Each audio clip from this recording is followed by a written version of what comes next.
Perkenalkan, nama saya Abdul Hamid Al-Hanafi. Di sini saya akan menjelaskan peradaban Cina kuno. Lokasi pusat peradaban Cina kuno. Lokasi pusat peradaban Cina kuno berlangsung sejak 2070 sebelum Masehi.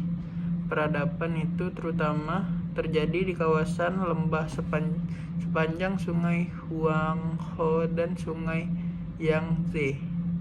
Sungai Huanghe banyak mengandung lumpur membuat airnya berwarna kekuningan sehingga dijuluki Sungai Kuning. Aspek pemerintah, ekonomi, budaya, sosial, kepercayaan, dan teknologi. Sistem pemerintahan peradaban Yunani kuno adalah negara kota yang terdiri dari banyak polis. Dalam buku sejarah Eropa, dari Eropa kuno hingga Eropa modern, karya Wahyudi Dijajah, terdapat 2 polis yang menjadi representasi polis-polis di Yunani kuno, yaitu polis Sparta. Polis Sparta menerapkan pemerintahan militeristik untuk mengantisipasi adanya pemberontakan dan serangan dari luar. Polis Athena menerapkan sistem demokrasi di mana kekuasaan tertinggi berada di tangan dewa rakyat.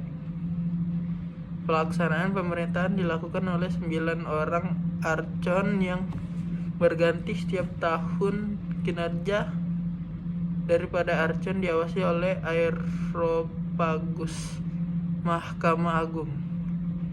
Kebudayaan sosial Cina kuno. Kebudayaan pada masa peradaban Cina kuno dibedakan menjadi 2, yaitu seni sastra dan seni bangunan. Berikut masing-masing penjelasan dan contohnya. 1. Seni sastra. Pada zaman Cina kuno, perkembangan seni sastra tidak dapat dipisahkan dengan perkembangan tulisan. Pada awal, huruf Cina dibuat dengan sangat sederhana, yaitu satu lambang menunjukkan satu pengertian. Tembok besar Cina, The Great Wall of China, adalah tembok raksasa yang dibangun dalam waktu 18 abad dan selesai pada masa kekuasaan dinasti Ming. Bangunan kuil adalah bangunan suci tempat pemujaan para dewa. Kuil di Cina adalah kuil dewa Beijing. Kuil ini terbuat dari batu pualam yang dikelilingi oleh 3 pelataran yang indah, dan di bagian tengah terdapat tangga yang terbuat dari batu pualam pilihan, dan atap bangunan dibuat berlapis 3. Istana kaisar atau raja Cina dibangun dengan sangat megah dan indah dengan tujuan sebagai tanda penghormatan terhadap kaisar atau raja. Ekonomi. Secara umum, kehidupan ekonomi Yunani kuno berindustri. Lokasi strategis Yunani yang berada di persimpangan Eropa Selatan dan Timur Tengah. Masyarakat pendukung. Sejarah dari Cina kuno ini berawal dari kata Chungkao yang memiliki arti negeri tengah, yang dimana mereka menganggap bahwa masyarakat Cina berada di tengah-tengah dunia. Kemudian penduduk dari Chungkao ini disebut dengan sebutan Chunghua yang memiliki arti penduduk negeri. Kehidupan ekonomi. Dalam kehidupan ekonomi, pada masa dinasti Shang, penduduk Tiongkok melakukan mata pencarian yang berhubungan dengan bertani. Bertani yang dilakukan pada masa itu dilakukan dengan melakukan pembajakan untuk melakukan pengolahan tanah.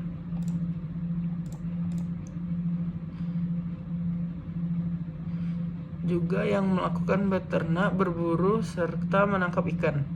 Pada dinastinya selanjutnya, yaitu dinasti Zhou, kegiatan kehidupan masyarakat semakin besar dan ada yang menjadi pedagang, penenun, serta pengrajin dan penebang kayu. Kehidupan sosial. Kehidupan yang dilakukan oleh masyarakat Cina kuno adalah hal yang berhubungan dan diatur oleh feudalisme, di mana kelompok pengawas memiliki kuasa atas rakyat. Rakyat wajib membayar atau upeti serta pajak kepada pengawasan. Selain itu, masyarakat Cina kuno melakukan penghormatan terhadap kekuatan gaib, yang dimana penghormatan itu dilakukan kepada dewa langit, kekuatan alam, dan arwah leluhur. Sedangkan untuk sistem pertahanan yang dapat diterima pada masa itu adalah bentuk pemerintahan dengan sistem dinasti yang diaman. Sistem dinasti ini melakukan pergantian kekuasaan yang dilakukan secara turun-temurun. Dikarenakan besarnya perkembangan yang dilakukan oleh Cina pada masanya, oleh sebab itu Cina menganggap mereka sebagai negeri tengah dunia, yang kemudian membangun stereotip akan Cina kuno adalah negeri tengah-tengah dunia. Sisa-sisa peninggalan peradaban kuno. Pada masa keemasan dinasti Cina kuno, banyak melahirkan karya yang sampai sekarang masih digunakan oleh era modern dan masih dilestarikan turun-temurun oleh generasi bangsa Cina mengenai peninggalan leluhur. Para leluhur bangsa Cina mewariskan peninggalan yang sangat berguna pada generasi penerus dan sangat mempunyai nilai yang prestisius dan berharga. Peninggalan berharga pada masa dinasti Cina. Peninggalan bangsa Cina mempunyai nilai histori yang tinggi, di mana kebudayaan dan peradaban Cina tak lekang oleh waktu. Nah, peninggalan bangsa Cina yang berharga adalah sebagai berikut. Kalender. Kalender bangsa Cina telah digunakan sejak zaman Neolitikum dan berdiri dinasti Xia sekitar 2000 tahun yang lalu. Great Wall atau Tembok Besar Cina. Tembok Besar Cina pertama dibangun pada awal pemerintahan dinasti Han, di mana pada saat itu untuk membendung serangan bangsa barbar di Asia Utara sebagai perlindungan di saat masa perang sedang berkecamuk di negara Cina zaman kuno, dan diteruskan dinasti-dinasti selanjutnya. Tembok Besar Cina mengalami perkembangan pesat dan terbentang sampai kurang lebih dari 5.000 km saat masa dinasti Ming disempurnakan pada dinasti Qing. Istana merupakan tempat pemerintahan pada masa dinasti dan tempat raja serta selir dan pejabat istana tinggal. Guci Cina terkenal di seluruh dunia karena bahan keramik dan porselin telah membuat peradaban Cina dikenal di seluruh dunia. Guci pertama kali ditemukan pada masa dinasti Han, di mana pada awal mulanya digunakan dari tembikar yang terbuat dari tanah lempung, namun karena keramik dan porselin ditemukan, maka tembikar yang dari Lampung disulap menjadi guci keramik. Filsafat di Cina sangat terkenal di dunia, di mana 3 filsuf terkenal lahir pada zaman dinasti Zhou, yaitu Laozi, Kongfuzi, Mengzi.